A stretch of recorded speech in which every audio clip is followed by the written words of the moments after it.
یہ زندگی اللہ نے دی ہے، اللہ کا شکر ہے. ہم جتنا بھی شکر ادا کریں کم ہے کہ اللہ نے ہمیں مسلمان گھرانے میں پیدا کیا. یہ اس کا شکر ہے. اللہ نے ہمیں اچھائیوں کی طرف راغب کیا ہے. ہم میں سے کوئی ہی بد نصیب ہوگا جس کو نماز نصیب نہیں ہے. ہم میں سے زیادہ لوگ ہوں گے جن کو 5 گانا نماز نصیب ہے، سجدوں کی توفیق نصیب ہے.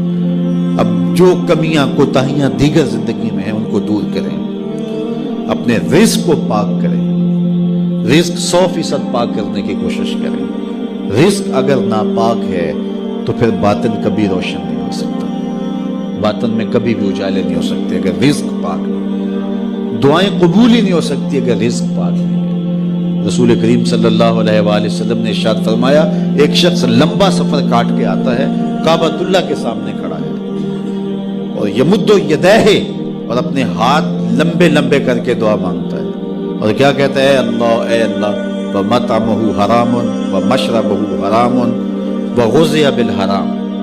اس کا کھانا حرام، اس کا پینا حرام. وَمَلْبَسُهُ حَرَامٌ، اس کا لباس حرام، اور اس کو غذا بھی حرام کی تھی. جو بدن پلا ہے وہ حرام کی غذاؤں سے پلا ہے. رسول کریم فرماتے ہیں بتاؤ اس کی دعا کیسے قبول؟ قبولیت کے لیے شرط ہے کہ رزق پاک، رزق کی پاکیزگی کا خیال رکھیں.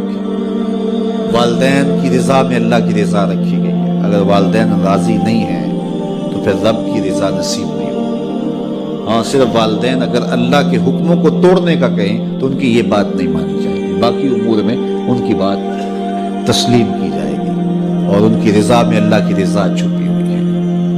اپنی نظر کی حفاظت کریں. نگاہوں کی پاکیزگی عبادتوں میں سرور کا باعث اور سبب ہے، اور نگاہوں کی غلاظت سے عبادت کا سرور چھن جاتا ہے. دور موجود کے فتنوں میں سے یہ سوشل میڈیا بہت بڑا فتنہ بن کے ہمارے سامنے آیا ہے. بالخصوص نوجوانوں کی زندگی کی ساری لطافتیں چھین لی ہیں، اور جس کے نتیجے کے اندر وہ حقیقی لذت جو عبادات کی، ذکر و فکر کی نصیب ہونی چاہیے تھی، اس سے موجودہ نسل جو ہے وہ بالکل دور ہوگی. انہیں پتہ ہی نہیں ہے کہ سجدوں کا سرور کیا ہوتا ہے، سحری کے جاگنے کا لطف کیا ہے، اللہ اکبر، رب کے حضور آنسو بہانے کا سرور کیا ہے. تو اپنی نظر کی پاکیزگی کا خیال اور لحاظ رکھیں. اس کا نتیجہ یقیناً عبادات کے اندر سرور کی صورت کے اندر برآمد ہوگا. اللہ آپ کی حفاظت کرے اور ہر جان یہ دیکھے اس نے آنے والے کل کے لیے آگے کیا بھیجا ہے. یہ دنیا بوائی کا موسم ہے، آخرت کٹائی کا موسم ہے. بوائی کے موسم میں جس نے تخم عمل ڈال لی ہے، کل کٹائی کے موسم میں کچھ کاٹ لے گا. اور جو کسان بوائی کے موسم میں مٹی سے مٹی نہیں ہوتا بلکہ کلف لگے لباس پہن کے گھومتا پھرتا ہے، نہ کبھی کھیتی میں گیا، نہ کبھی بیج ڈالا، نہ کبھی پانی دیا، نہ کبھی جڑی بوٹیاں تلف کی، تو کٹائی کے موسم میں وہ کچھ نہیں اٹھائے گا. یہ دنیا کھیل کود نہیں ہے. یہاں ہم کھیلنے کودنے کے لیے نہیں آئے ہیں، ہم یہاں کچھ کام کرنے کے لیے ہیں. بہت تھوڑا وقت ہمیں ملا ہے. 60 سال 50 سال 70 سال کیا وقت ہوتا ہے؟ وہ میرا ایک دوست نکال رہا تھا کہ 60 سال اگر زندگی ہے 50 سال تو اس میں 8 گھنٹے روز سونا ہو تو اگر 45 سال زندگی ہے تو 15 سال تو یہ نکل گیا، باقی 30 سال بچے. تو اس طرح 8-10 سال بچپن کے جو مدہوشی کے تقریباً ہیں وہ بھی گزر گئے. پھر روز 2-3 مرتبہ واش روم میں جانا پڑتا ہے، تو 13 سال اس نے نکالے تھے. کہ بڑے سال تمہارے پاس ہیں تو 13 سال ہیں. یہ ہے کل ٹوٹل زندگی. اب اس زندگی کو کہاں لگاتے ہو؟ اب اس زندگی کو کھا گیا سوشل میڈیا. یہ 13 سالہ جو زندگی بچی تھی، نمازوں کے اوقات بھی یہ کھا گیا، باقی اوقات بھی یہ کھا گیا، اور ہمارے پلے رہا کیا. پھر جب جائیں گے کیا خالی ہاتھ جائیں گے؟ آئیے اپنی زندگی کو، بالخصوص جوانوں کو میں کہتا ہوں، بڑے قیمتی لمحے ہیں جوانی کے.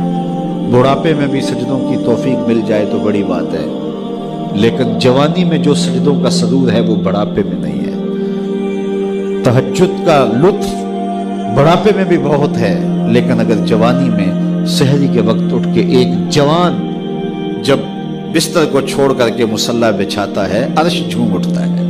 اللہ اکبر. آج ہر بندے کو شکایت ہے ہمارے گھر میں بھوت آ گیا، جادو آ گیا، ٹونا آ گیا، سایہ ہو گیا، بدروحیں آ گئیں، یہ ہو گیا، وہ ہو گیا. مجھے بتاؤ، جس گھر کی صبح کا آغاز ایسے ہوتا ہوگا اس گھر میں کوئی جادو آ سکتا ہے؟ کوئی بدروح آ سکتی ہے؟ وہاں تو رحمت کے فرشتے اترتے ہیں. پھر تمہیں کسی ملنگ بابے کے پاس جانے کی ضرورت نہیں ہوگی، ہر اتوار کو چکر کاٹنے کی ضرورت نہیں ہوگی کہ کہیں یہاں تعویذ پڑے ہیں، کہیں یہاں تعویذ پڑے ہیں۔ ہر وقت اسی چکر سے نکل ہی نہیں پاؤ گے، ساری زندگی وہم میں گزار دو گے۔ لیکن اگر تم سجدوں سے اپنی زندگی کو آباد کر لو گے، جب صبح اٹھو گے، جب نکلو گے گھر سے، تمہارے ساتھ رحمتوں کے فرشتے چل رہے ہیں۔ تو اپنی زندگی کو اللہ اس کے رسول کی راہوں پہ ڈال دو۔